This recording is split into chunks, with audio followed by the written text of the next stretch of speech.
But the question is more, how do you get there? Do you get there by confrontation, violence? Oh, is that the question you were asking? Yeah.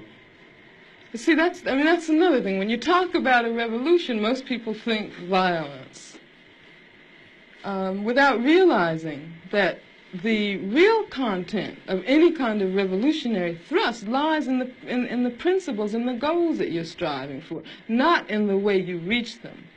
On the other hand, because of the way this society is organized, because of the violence that exists on the surface everywhere, you have to expect that there are going to be such explosions. You have to expect things like that as reactions. If you are a black person and live in the black community all your life and walk out on the street every day seeing white policemen surrounding you, when I was living in Los Angeles, for instance, long before the situation in L.A. ever occurred, I was constantly stopped. No, the police didn't know who I was, but I was a black woman, and I had a natural, and they, I suppose, thought that I might be a, quote, militant.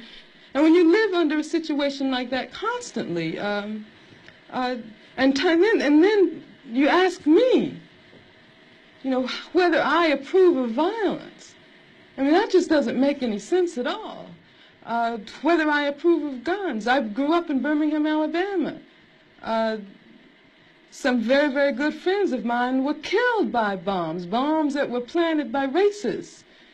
I remember from the time I was very small, I remember the sounds of bombs exploding across the street, our house shaking.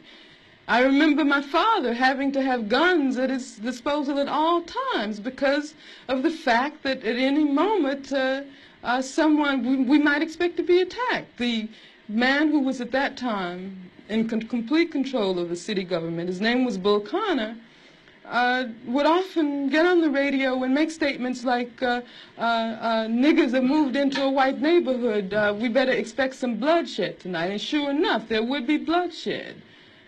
After the 4 young girls who lived, one of them lived next door to me. I was very good friends with the sister of another one. My sister was very good friends with all 3 of them. My mother taught one of them in her class. My mother, in fact, when the bombing occurred, one of the mothers of one of the young girls called my mother and said, can you take me down to the church to pick up Carol?